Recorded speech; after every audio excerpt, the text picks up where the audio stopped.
जय तेजाजी महाराज, रामसा पीर की जय।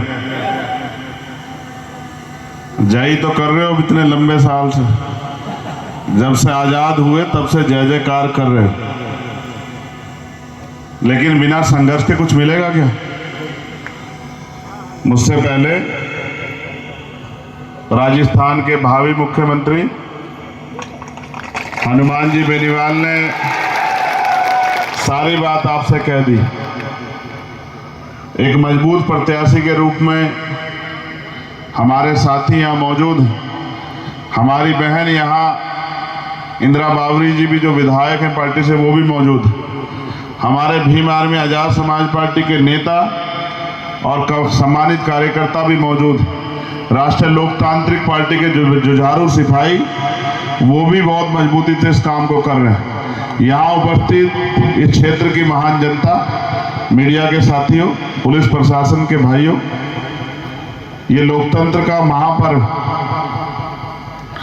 आपके यहाँ चुनाव, ये चुनाव 5 साल बाद दोबारा आएगा। अभी हमारे लोग, मैं इनको देखता हूँ गुस्सा होते हुए, नाराज होते हुए, मेहनत करते हुए, मीडिया दिखा देता है, यहाँ के यूट्यूबर साथी दिखा देते हैं कि नाराज हो रहे हैं। उनकी नाराजगी या मेरी नाराजगी, उस नाराजगी के पीछे कारण आपकी तरक्की का है। जब राजतंत्र था तो राजा ने जो कह दिया वो जनता को मानना पड़ता था, राजा ने जो टैक्स लगा दिया वो जनता को देना पड़ता था। फिर राजतंत्र बदला, लोकतंत्र आया, जनता के हाथ में ताकत आई। डॉक्टर बाबा साहब अम्बेडकर सर छोटू राम जी के प्रयास से जनता के हाथ में, अंगूठे में ताकत आई। और बाबा साहब ने कहा वोट दिलाने के बाद कि आज मैंने रानी का पेट चीर दिया, आज के बाद राजा रानी के पेट से पैदा नहीं होगा, आज के बाद राजा आपकी वोट से तैयार होगा। लेकिन गलत ये हुआ कि दुश्मन बहुत समझदार था। दुश्मन जानता था कि वोट इनके पास चली गई, तो जब वोट आपके पास आई तो उसने सोचा करूं क्या। उसने कहा इनके पास वोट है, हमारे पास नोट है, इनकी वोट को हम नोट से खरीद लेंगे।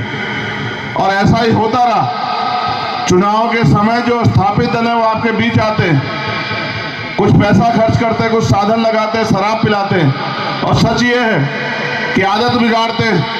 वो जानते हैं कि राज कैसे करना है। राज वो लंबे समय से करते आए। हम किसान का, मेरे नौजवान मेहनतकश लोग तो अपने खेतों में मेहनत करके, दूसरों के खेतों में मेहनत करके किस तरह से मुश्किलों से आगे बढ़े। अब से 100 साल पहले का जीवन याद करो, जब संविधान नहीं था, कौन चढ़ाता मंच पे, कौन दिलाता भाषण, किसको कुर्सी पे बैठने का अधिकार था। चौधरी कुंभाराम आर्य जी का संघर्ष याद करो, चौधरी चरण सिंह जी का संघर्ष याद करो, मान्यवर काशीराम साहब का संघर्ष याद करो। ये इतनी आसानी से थोड़े मिला है, इसके लिए कीमत चुकानी पड़ी है। और हमारे नेताओं ने दिन रात एक कर दिया लोगों को जगाने के लिए, लेकिन लोग देर से जाग रहे हैं। इसलिए मैं इनके अंदर बेचैनी देखता हूँ। ये मेहनत करते हैं, सोचते हैं किसान जाग जाएं, लेकिन किसान उनकी बातों में आके गुमराह हो जाता। मेरी बात पे गौर करो, ये आपका जीवन बदल देगी जो बात मैं आपसे अब कह रहा हूं।